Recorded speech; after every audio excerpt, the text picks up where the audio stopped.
할렐루야. 오늘은 로마서 강의 18번째 시간으로 로마서 9장 19절에서 33절의 말씀을 가지고 함께 은혜를 나누기로 하겠습니다. 로마서 강의를 통해서 여러분의 믿음이 풍성해지고 살아계신 하나님과 함께하는 은혜의 감격이 더 진한 감동으로 남을 수 있기를 주님의 이름으로 부탁을 드리겠습니다. 바울이 가졌던 그 마음의 큰 고통이 무엇 때문이었는가를 우리는 한시도 잊어서는 안 됩니다. 자기 동족이고 또 친족인 이스라엘, 그들은 하나님의 택하심을 따라 율법이 있었고 예배와 약속과 언약들이 있었습니다. 그리스도도 그들의 계보를 따라 오셨습니다. 이것은 이스라엘 민족에게 놀라운 하나님의 은혜요 복이 아닐 수가 없습니다. 그럼에도 불구하고 그들은 하나님에게로부터 버림을 받았다는 사실입니다. 그들은 하나님을 알았습니다. 그리고 영생을 얻기 위해서 나름대로 열심히 신앙생활을 했습니다. 율법과 계명에도 충실했습니다. 이런 모든 것들은 그들이 하나님께 대한 신앙과 확신이 있었기 때문에 이렇게 할 수가 있었던 것이죠. 그러나 그들은 하나님의 뜻을 알지를 못했습니다. 인생을 향하신 하나님의 계획을 보지를 못하고 있었습니다.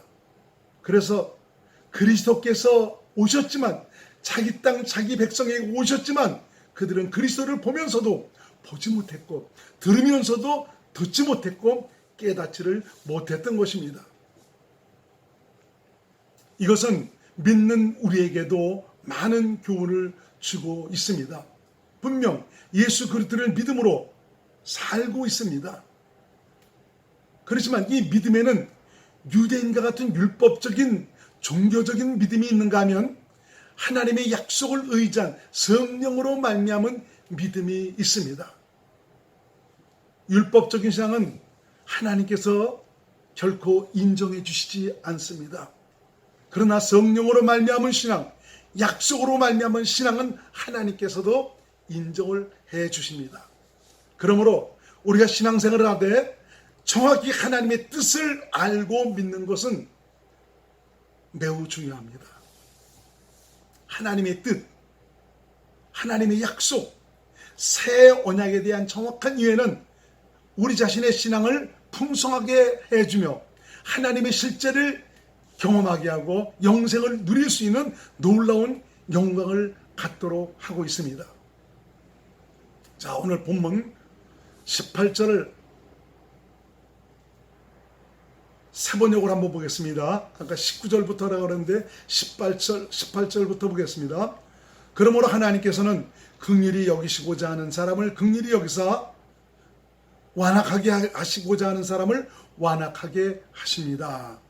하나님은 당신의 계획을 이루시는 과정에서 긍휼히 여길 자는 긍휼히 여기시고 완악하게 하고자 하는 자는 완악하게 하셔서 결국 이 모든 일들을 통해서 하나님의 계획을 이루어 가시고 있습니다.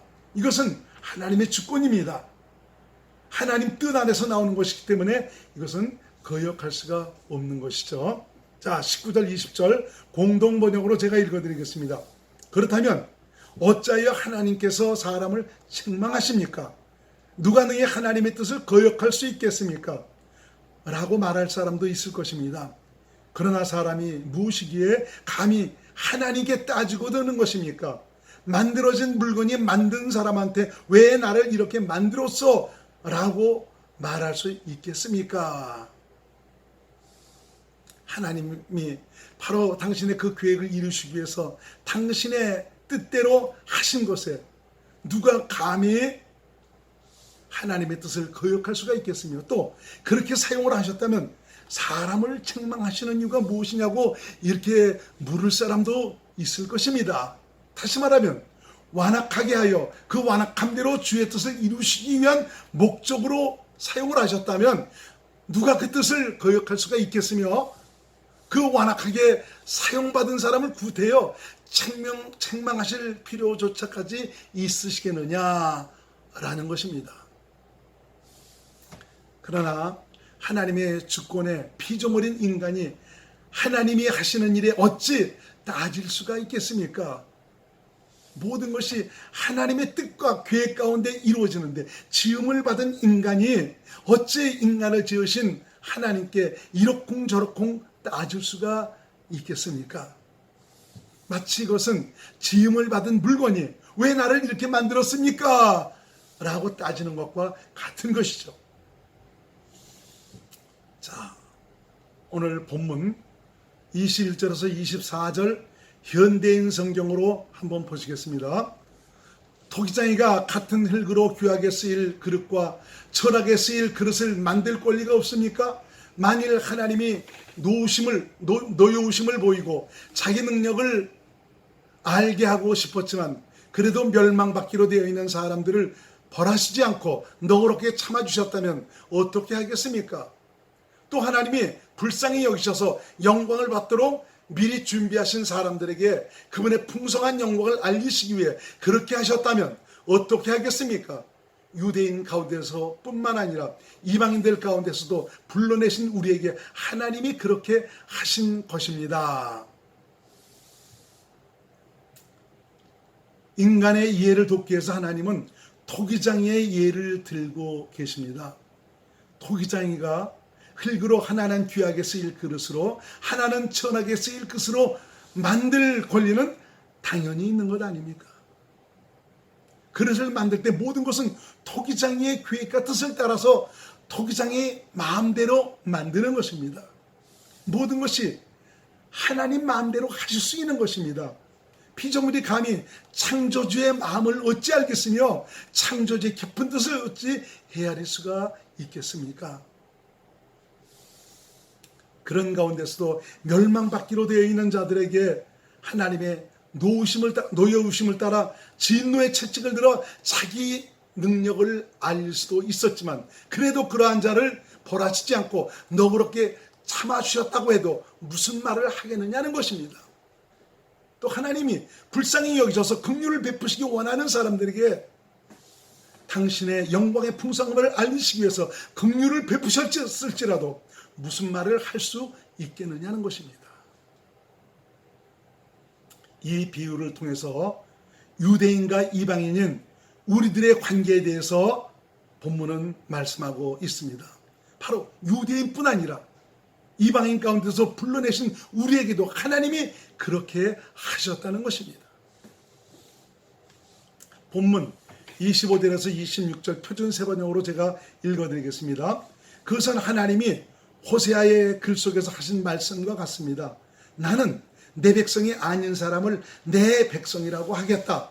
내가 사랑하지 않던 백성을 사랑하는 백성이라고 하겠다. 너희는 내 백성이 아니다 하고 말씀하신 그곳에서 그들은 살아계신 하나님의 자녀라고 일컬음을 받을 것이다.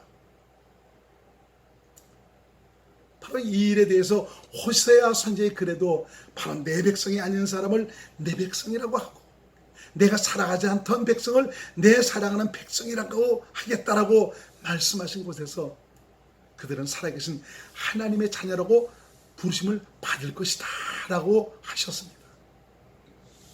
무슨 말입니까? 내 백성이 아닌 사람은 누구를 가리킵니까? 바로 이방인을 가리키고 있지 않습니까? 우리도 역시 포함되는 것입니다. 유대인은 창조주 하나님으로부터 선택을 받은 민족입니다.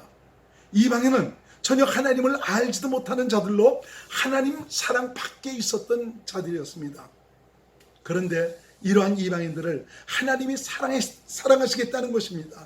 당신의 자녀들을 삼으시겠다고 말씀하는 것입니다. 본문 27절에서 29절 말씀을 현대인 성경으로 제가 읽어드립니다. 그리고 또 이사야는 이스라엘을 두고 이렇게 외쳤습니다. 이스라엘 자손의 수가 바다의 모래와 같이 많을지라도 남은 사람만이 구원을 얻을 것이다. 주님께서는 그 말씀하신 것을 온전히 그리고 조속히 온 땅에서 이루실 것이다. 그것은 또한 이사야가 미리 말한 바 만군의 주님께서 우리에게 씨를 남겨주지 않으셨더라면 우리는 소돔과 같이 되고 고모라와 같이 되었을 것이다 한 것과 같습니다. 하나님으로부터 선택을 받았던 이스라엘에 대해서 선지자 이사야를 통해서 이렇게 말씀하셨어요. 이스라엘의 자손의 수가 바다의 모래알 같이 많을지라도 그 남은 사람만 구원하시겠다. 이것은 바로 무엇을 얘기합니까? 이스라엘의 구원받을 자가 그리 많지 않다는 것을 우리에게 말씀하고 있는 것입니다.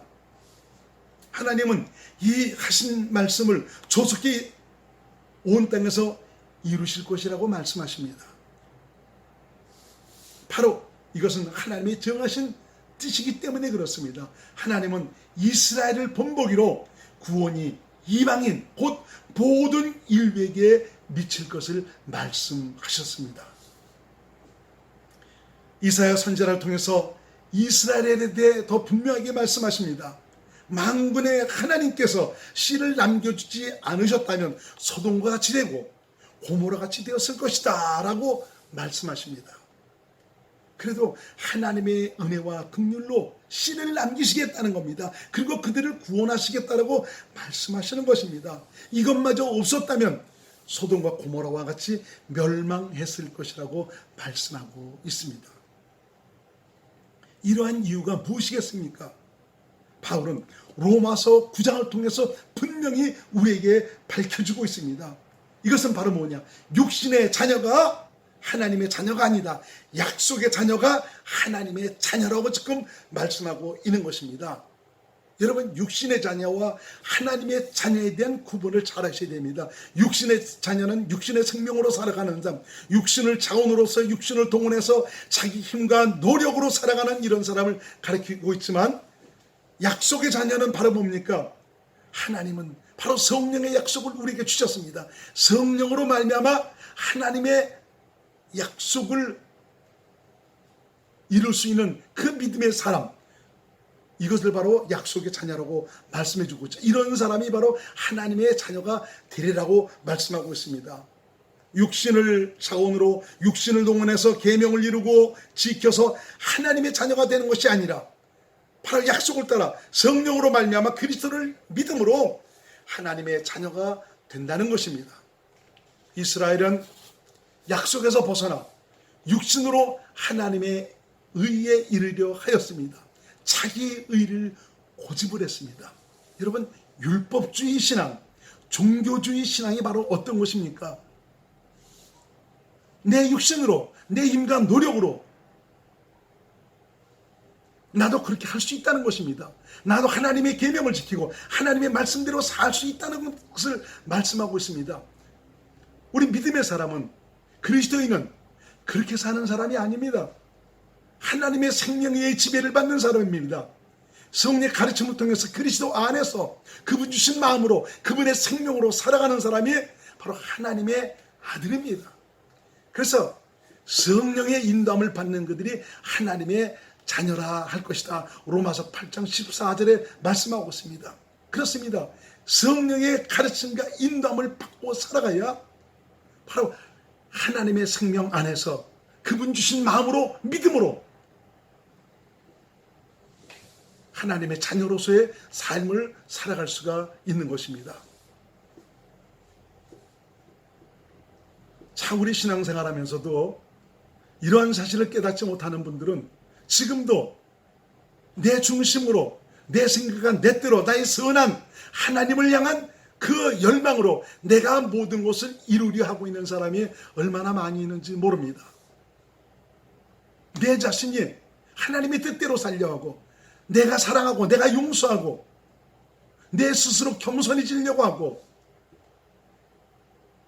내가 내 자신을 극복하고 이겨서 하나님의 뜻에 복종시키려고 하는 이 모든 것들이 다 육신을 자우로서 내가 하나님의 거룩함이 이루려 하는 그런 시도인 것입니다.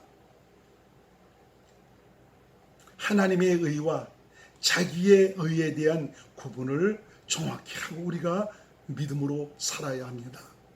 하나님은 사람의 의는 바라지도 않으시고 인정해 주지도 않습니다. 예수 그리스도는 바로 믿는 자의 의가 되시기 위해서 내 안에 오셔서 나와 함께 사시고 계십니다. 그분이 나의 의십니다. 그분이 나를 사시는 것이 하나님의 의로움을 나타내는 하나님의 자녀로서의 삶이 되는 것입니다. 본문 30절에서 31절 현대인 성경으로 제가 읽어드립니다. 그렇다면 우리가 무슨 말을 해야 되겠습니까? 하나님을 찾지 않던 이방인들은 믿음으로 의롭다는 인정을 받았는데 율법을 지키려고 애쓰던 이스라엘은 그 인정을 받지 못하였습니다.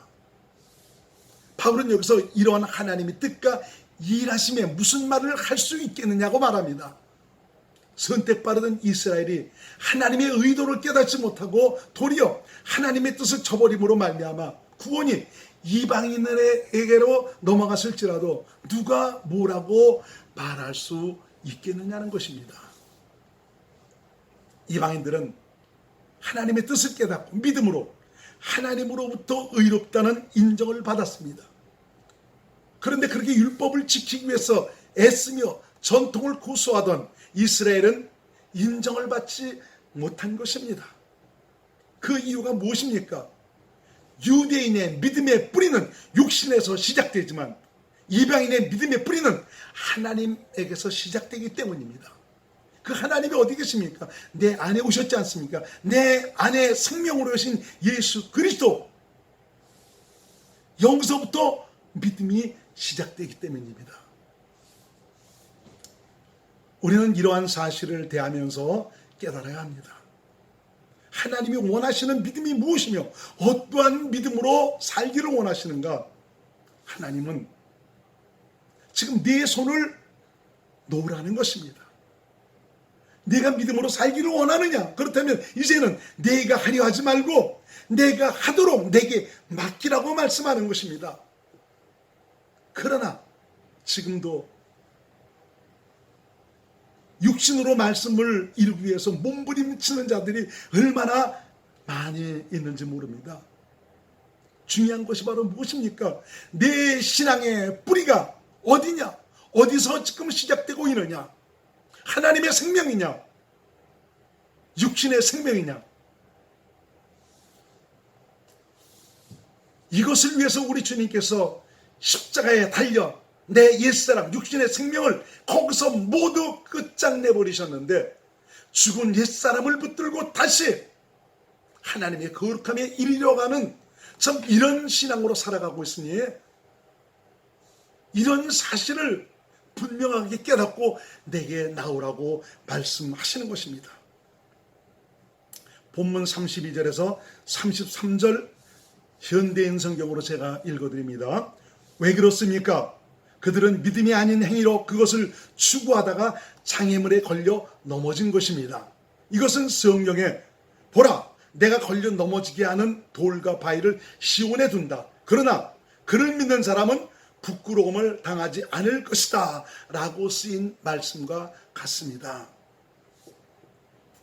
이스라엘은 믿음이 아닌 행위로 신앙을 추구하다가 넘어진 것입니다. 끝까지 육신으로 하나님의 의에 이르려 하다가 넘어진 것입니다. 이것은 이미 성경에 이렇게 될 것에 대해서 기록하고 있습니다. 보라, 내가 걸려 넘어지게 하는 돌과 바위를 시온에 둔다. 그러나 그를 믿는 사람은 부끄러움을 당하지 않을 것이다. 믿는 사람이 어떤 사람입니까? 복음을 듣고 믿어 예수님을 내 안에 모시고 사는 사람, 그래서 성령의 가르침을 통해서 내 안에 오신 예수 그리스도를 믿음으로 사는 사람, 이분 주신 마음으로 이분의 말씀을 듣고 사는 사람, 하나님의 생명에서 뿌리가 시작돼서 하나님으로 말미암아 하나님을 주인으로 사는 사람, 이런 사람은 부끄러움을 당하지 않을 것이다 라고 말씀하고 있는 것입니다. 하나님의 약속대로 영생의 삶을 살 수 있는 것은 인간의 힘과 노력과 결단으로 되는 것이 아닙니다. 예수님은 우리 옛사람을 이미 십자가에서 끝내버리셨습니다. 믿음의 사람은 그래서 오직 성령을 쫓아 살아야 합니다.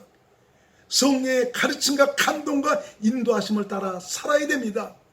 성령님이야말로 내 안에 생명으로 오신 예수 그리스도를 가르쳐서 그분과 저 생명으로 하나 돼서 그분 주신 마음으로 그분 안에서 그분을 믿음으로 살아가도록 우리를 도우시고 인도하시는 분입니다.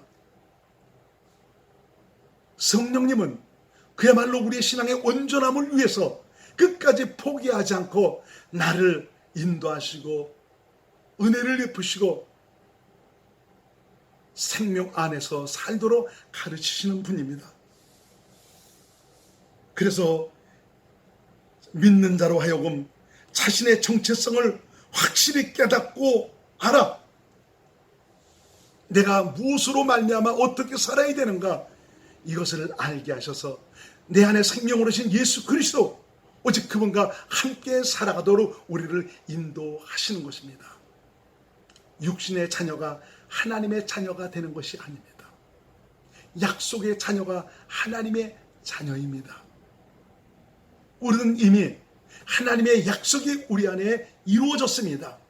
성령님은 우리로 말미암아 하나님의 자녀로 살아갈 수 있도록 우리를 계속 감동하시고 가르치셔서 그리스도 안에서 내 안에 생명으로 오신 그리스도를 믿음으로 살도록 인도하시고 있습니다.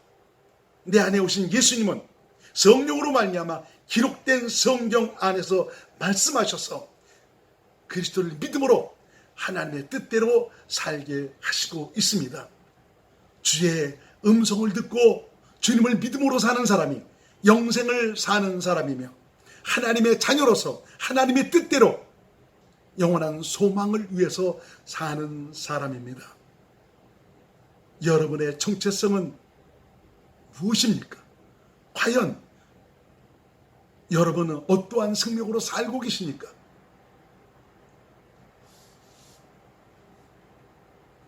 진정 내 믿음의 뿌리가 하나님의 생명에서 비롯돼서 주님과 함께하는 은혜의 감격을 마음껏 누리고 살아가는 귀한 하나님의 사람들이 될 수 있기를 예수님의 이름으로 축원을 드리겠습니다. 여러분은 소중한 분들입니다. 하나님의 뜻 가운데 새롭게 태어난 분들입니다. 그분이 오셨습니다. 그분은 여러분을 끝까지 책임져 주시기 위해서 오늘도 성령으로 말씀하시고 가르쳐 주시고 계십니다. 여러분, 그분과 함께 가시지 않겠습니까? 하나님의 자녀로서의 삶을 살지 않으시겠습니까? 영원한 생명 되신 예수님, 오직 그분을 의지하고 그분께 삶의 모든 것을 맡기고 그분을 믿음으로 사시기를 주님의 이름으로 축원을 드리겠습니다. 할렐루야!